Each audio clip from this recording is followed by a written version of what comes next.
Bonjour, vous avez peut-être lu, vous avez peut-être acheté les omnibus de EarthX qui sont ressortis en fin d'année dernière chez Panini. Donc, deux gros omnibus Alpha et Omega qui étaient à 100 et pas loin de 150 euros, je crois.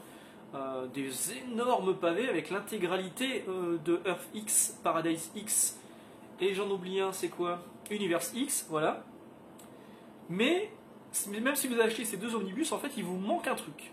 Il vous manque le prologue qui est sorti en 2020, c'est 6 numéros, une mini-série de 6 numéros, qui s'appelle Marvel's X, qui est juste là, qui est toujours scénarisé par Alex Ross et Jim Krueger, mais qui cette fois est dessiné non pas par Dougie Braithwaite ou Jan-Paul Leon, mais par Walby, qui est un artiste serbe de son vrai nom, Velibor Stanojevic. Bon, c'est plus simple de dire Walby, hein, clairement. La couverture évidemment dans Alex Ross. C'est donc complètement la préquelle de EarthX qui était paru en 1999 hein, à la base, donc ça date quand même de 2020. On est dans un monde de mutants, voilà, où tout le monde se retrouve avec des pouvoirs, c'est comme ça que ça démarre. Le personnage s'appelle David, un nom plutôt sympathique. C'est le chaos le plus total, sa grand-mère a des pouvoirs, machin, sa sœur a des pouvoirs, elle s'envole, et lui il n'a pas de pouvoir. C'est le seul humain qui reste qui n'a pas de pouvoir, a priori, et donc il essaie de vivre avec sa grand-mère en se cachant et en mettant un masque du bouffon vert, histoire de faire croire qu'il a été aussi transformé. Il va faire des courses comme ça, bref, c'est un peu chelou. Mais il y a un moment, on se rend compte que comme c'est le dernier humain sur Terre, peut-être que lui a la réponse pour guérir les humains, parce qu'il y a beaucoup les mutants, parce qu'il y a beaucoup de mutants qui se retrouvent complètement défigurés et qui n'aiment pas du tout leur statut.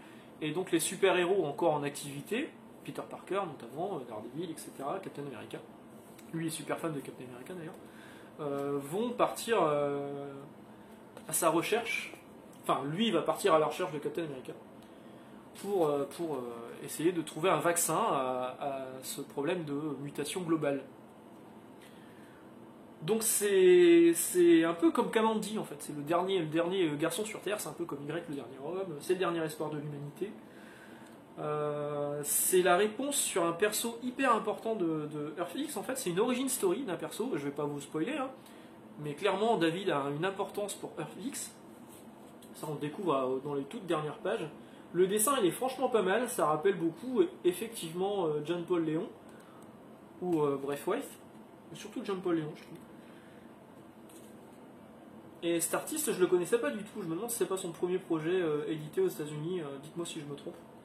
Mais vraiment, j'ai trouvé ça pas mal. C'est vraiment un bon préquel. Alors là, évidemment, j'ai le TPB US. Hein. C'est la version souple. Hop. Mais ça existe en français. Hein. Panini l'a sorti en français juste au moment où ils ont sorti les omnibus, histoire que tout le monde puisse acheter. C'était quand même vendu 17 ou 18 balles, je crois. Voilà, donc si jamais vous avez aimé EarthX, si vous avez fini de lire EarthX et Universe X et Paradise X, les deux gros omnibus, déjà c'est quand même costaud à lire, hein. Il y a beaucoup de choses à assimiler, le récit il est pas mal, pas non plus complètement fou mais il est pas mal, et là c'est franchement un bon récit introductif. Ne le lisez pas si vous ne comptez pas lire EarthX, ça sert à rien, vous allez finir sur une fin qui va être ouverte et ça va juste vous donner envie d'acheter les omnibus, mais comme les omnibus on connaît Panini, ne sont déjà plus disponibles, ou alors difficilement vous allez payer une fortune pour les récupérer. Donc si vous n'avez pas lu EarthX et vous vous dites tiens je vais juste lire ça en tant que mini-série comme telle, pas one shot, hein, attention, Panini dit beaucoup il y a un seul tome c'est un one shot. Non c'est faux, un one shot c'est un seul numéro US. Si ça c'est l'équivalent de la mini-série. Je crois qu'il y a 6 numéros, de 6 numéros. C'est pas un one shot. Mais bon. Voilà, bah sur ce, je vais vous laisser là. La vidéo aura été assez courte. Il y aura d'autres vidéos sans doute dans la semaine assez courtes également. Parce que j'ai plusieurs trucs dont j'aimerais parler. Du Batman, des choses comme ça. Je vais vous laisser là, je vais vous souhaiter une bonne journée et on se retrouve très bientôt. Ciao!